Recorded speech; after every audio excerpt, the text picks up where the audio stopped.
15 साल की लड़की खुशी, जो कि अलीगढ़ की रहने वाली थी, वो अपनी कोचिंग जाती है और वहाँ से वो अचानक ही गायब हो जाती है। और जब पुलिस उसे ढूंढती है तो वो 3 लड़कों के साथ मिलती है।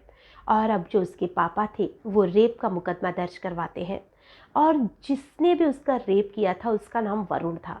और जो वरुण था उसे पुलिस पकड़ती है और उसे जेल भेज देती है। लेकिन जब 5 महीने के बाद में वो बेल पर बाहर निकलता है तो वो सीधा खुशी के घर जाता है और उसे चीखते हुए, चिल्लाते हुए, डरा कर, धमका कर उसे कहता है कि खुशी, मैं तुमसे शादी करना चाहता हूँ। और जो खुशी थी उसी पल उस लड़के के साथ हो जाती है। उसके घर वाले उसे बहुत रोकते हैं, लेकिन वो कहती है कि मैं तो इसी के साथ जाऊंगी।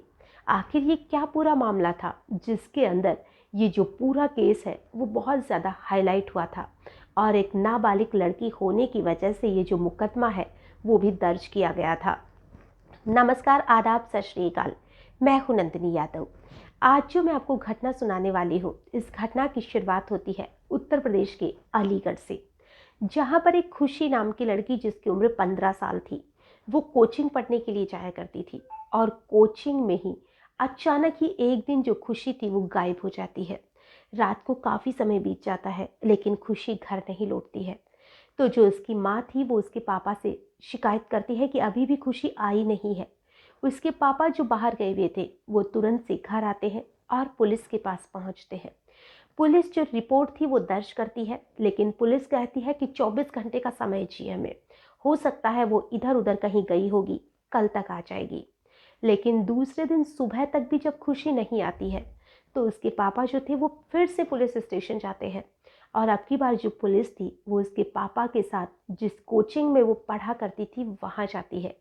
वहाँ के जो भी आसपास के सीसीटीवी कैमरे थे उन्हें खंगाले जाते हैं। तो पता चलता है कि जो खुशी थी वो आखिरी टाइम वरुण के साथ देखी गई थी। जो वरुण था, जो पुलिस थी वो वरुण के जो कोचिंग है वहाँ से नंबर लेती है। और अब जो वरुण का फ़ोन था उसे ट्रेस किया जाता है। और फ़ोन ट्रेस करने के बाद में जो उसकी लोकेशन आती है वहीं पर पुलिस पहुँच जाती है। तो पुलिस देखती है कि वहाँ पर वरुण है, उसके साथ में ही उसके 2 दोस्त हैं और खुशी भी है।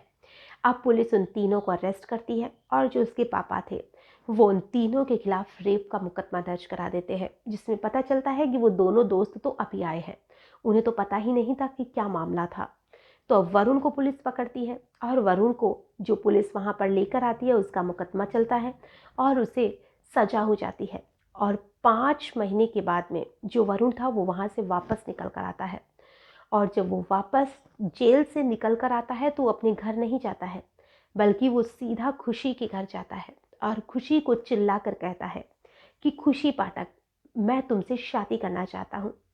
जो खुशी थी वो अपने घर से बाहर निकलती है और अपने घर से बाहर निकलने के बाद में वो अपने घर वालों से कहती है कि मैं भी वरुण से शादी करना चाहती हूँ।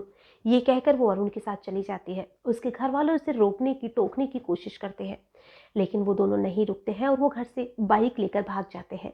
उसके पापा जब तक संभलते वो सीधा पुलिस स्टेशन जाते हैं और पुलिस स्टेशन जाने के बाद में कहते हैं कि हम दोनों एक दूसरे से शादी करना चाहते हैं।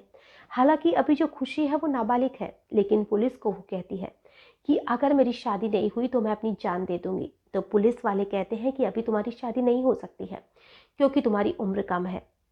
लेकिन वो नहीं मानती है। पुलिस वाले उसे घर भेजने की कोशिश कर रहे हैं, लेकिन वो फिर भी नहीं मानती है। वो घर जाने को बिल्कुल तैयार नहीं होती है।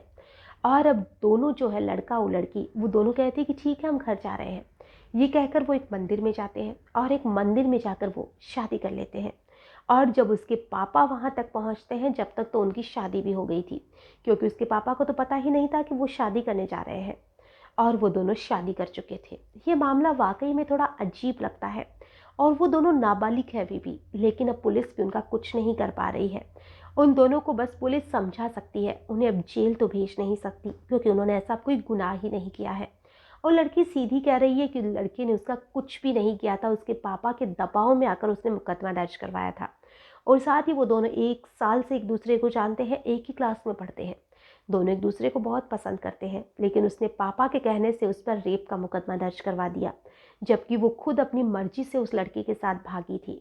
लेकिन उस लड़के की हिम्मत तो देखिए कि वो जेल से छूटकर, नाबालिग होने के बावजूद भी, वो लड़का अभी 18 साल का हुआ है, नाबालिग होने के बावजूद भी वो उस लड़की के घर जाता है, इतनी हिम्मत दिखाता है और वो उसे शादी के लिए प्रपोज कर देता है। और उस लड़की की हिम्मत की भी दाद देनी पड़ेगी, वो भी अपने घर वालों के सामने उसके साथ चली जाती है। अब जो पुलिस है वो भी अपने हाथ पे हाथ धर के बैठी हुई है, क्योंकि उनके पास कोई रास्ता ही नहीं है। और जो उसके माता पिता है वो उन्हें समझाने की कोशिश कर रहे हैं, लेकिन वो नहीं मान रही है। अब जो वरुण के घर वाले हैं उन्होंने खुशी को अपनी बहू के रूप में एक्सेप्ट किया है, और जो खुशी है वो उन्हीं के घर में रहती है।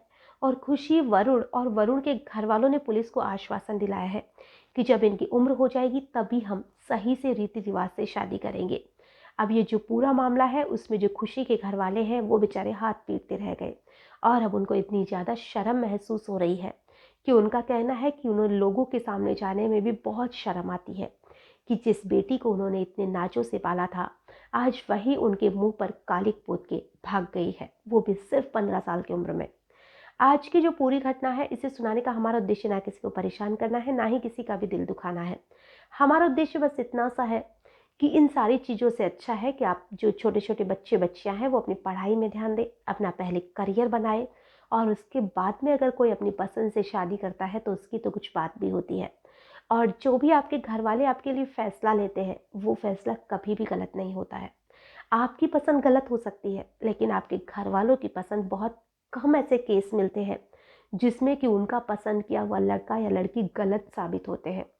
लेकिन जो लव मैरिज करते हैं वो बहुत ही कम सक्सेस होती है। और अगर लव मैरिज करनी भी है तो पहले कुछ अच्छी सी नौकरी करिए, कुछ अच्छा अपना कीजिए जिसमें कि आपका नाम हो। ऐसे किसी के साथ भागकर शादी करना शायद मेरे हिसाब से तो ठीक नहीं है। आज के लिए बस इतना ही, फिर मिलेंगे किसी नई घटना में। तब तक के लिए नमस्कार।